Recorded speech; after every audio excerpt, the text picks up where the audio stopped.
ጨው ዘይብሉ መግቢ ልበወለድ ዛንታ ካልኣይ ክፋል እቲ የናስ ዘይተጸበዮ ቅድመ ኩነት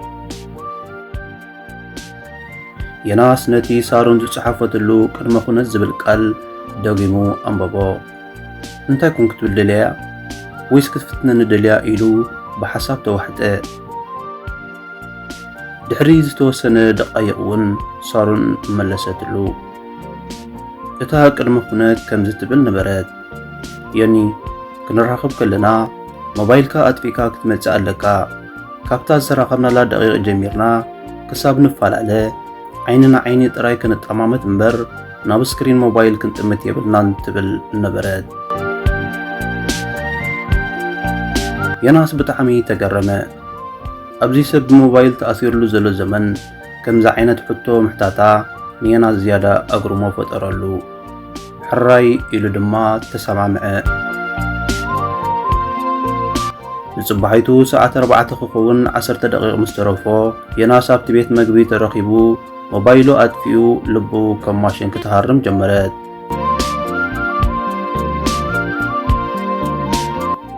ሰዓት 4:00 ምስ ኮነ ሓንቲ ብጣዕሚ መልክዕኛ ፍኹስ ዝበለ ክዳን ዝተኸድነት ጓል ናብኡ ገጻ ክትመጽእ ረኣየ ንሳ ድማ ሳሮን እያ ዝነበረት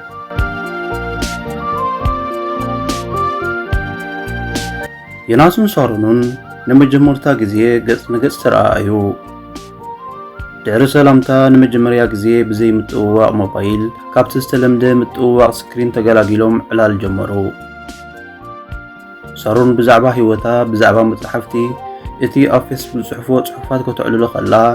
የናስ ብትርኢታ ጥራይ ዝወቀበት ዘይኮነት ልቢ ዘለዋ ጓል ምዃና ተረድኦ ዕላሎም እናመቀረ ኸደ ድሕሪ ሒደት ሰዓታት ግን የናስ ሓደ ነገር ተዓዘበ ሳሮን ክትዛረብ ከላ ጸገማይ ኢዳ ኣብ ትሕቲ ጣውላ ተሓብኡ ነበረት የናስ ብዋዛ ምሲሉ ሳሮን ስምምዕና እኮ ሞባይል ምጥፋይ ነይሩ ንስኺ ግን ኢድኪ ኣብ ትሕቲ ጣውላ ሓቢእ ክትዕልልን ኣለኹ በላ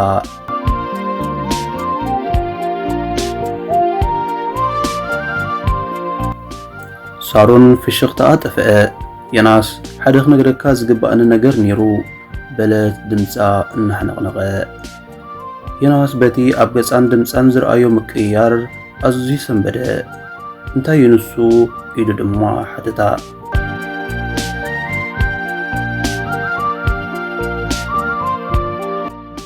እቶም ኣብ ፌስቡክ ዝረኣኻዮም ስእልታት ኩሎም ቁንጫላት ጥራዮም ነይሮም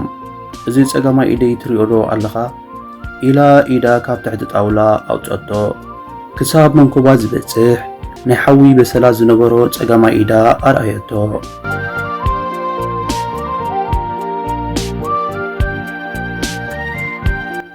የናስ ካብ ትጽቢቱ ወጻኢ ብምንባሩ ብጣዕሚ ሰንበደ ሳሮን ብውሽጣዊ ነድርን ጉሃይን ዝዓብለለ ድምፂ ሰባት ጽባቐ ገጽ ይሪኦም ይቐርቡኒ ግን እዚ በሰላ እዚ ምስ ረኣዩ ይርሕቑኒ ንስኻ ኸ ሕጂ ውሽጥኻ እንታይ ይብለካ ኣሎ ከምቶም ሪኦም ዝረሓቑኒ ክትርሕቕኒ ዲኻ ወይስ ሌላና ክቕጽል ትደሊ ኢላ ብትሕትና ሓተተቶ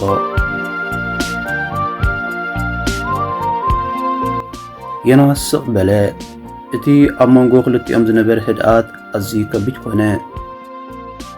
ጨው ዘይብሉ መግቢ ልበወለድ ዛንታ ሳልሳይ ክፋል ይቕጽል